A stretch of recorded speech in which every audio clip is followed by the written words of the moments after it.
Hello everybody, welcome to the advance tutorial. आज अपन एक मॉडरेट लेवल क्वेश्चन डिस्कस करने वाले हैं। मॉडरेट कैटेगरी का एक क्वेश्चन है एडवांस लेवल का। तो आइए देखते हैं। There is a long solid conductor of resistivity rho equals to 10⁻⁻⁶ rho ohm metre surrounded by air.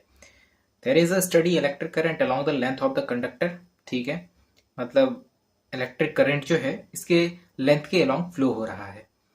Eight point P just outside the cylinder the electric field strength कुछ दे रखा है। ठीक है, एक बाहर पॉइंट पे यानी सिलेंडर के एक बाहर पॉइंट पे P पे इलेक्ट्रिक फील्ड स्ट्रेंथ दे रखा है अपने को। Is directed at an angle alpha to the normal of the surface. ठीक है, if the current density in the conductor in the vicinity of point P is 10A then find A। तो question को पढ़ के ऐसा लग रहा है कि हमें कुछ ना कुछ रिलेशन पता होना चाहिए रेसिस्टिविटी और इलेक्ट्रिक फील्ड में। ठीक है, तो क्वेश्चन में कुछ ज़्यादा कुछ नहीं करना है, बस हमें रिलेशन पता होना चाहिए। आइए अपन इसको सॉल्व करते हैं।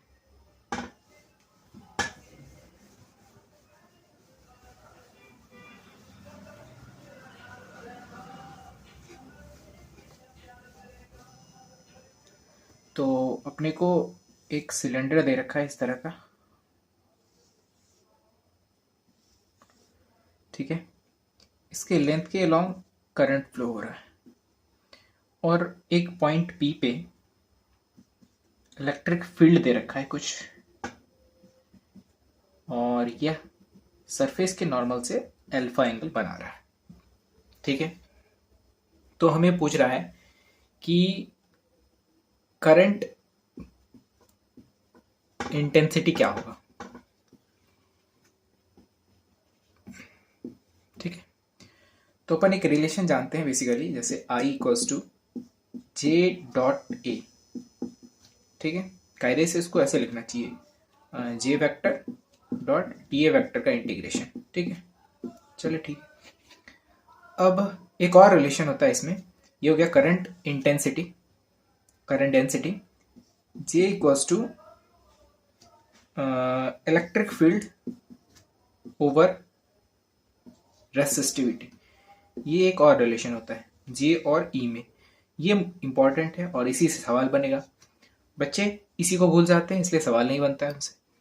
तो यहाँ से अगर अपन देखें, आई इक्वल्स टू क्या हो जाएगा, जे डॉट ए होता है और जे वेक्टर यहाँ से उठा लेंगे अपन, तो क्या हो जाएगा, ई डॉट ए ओवर रो। इसको अपन लिख सकते हैं ई ए कॉस थीटा अपॉन रो, और ये आई था।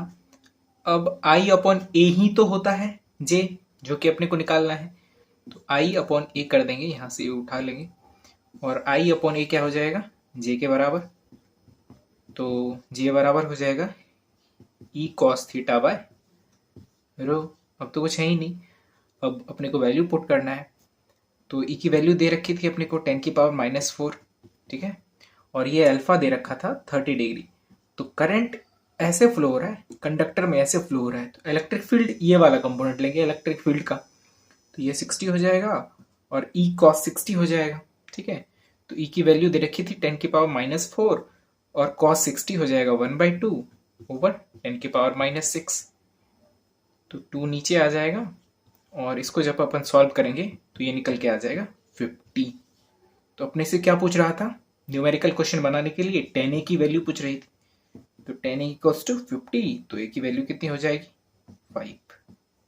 तो ये एडवांस लेवल का क्वेश्चन इसलिए कह सकते हैं क्योंकि ये रिलेशन अधिकतर बच्चों को याद नहीं रहता है।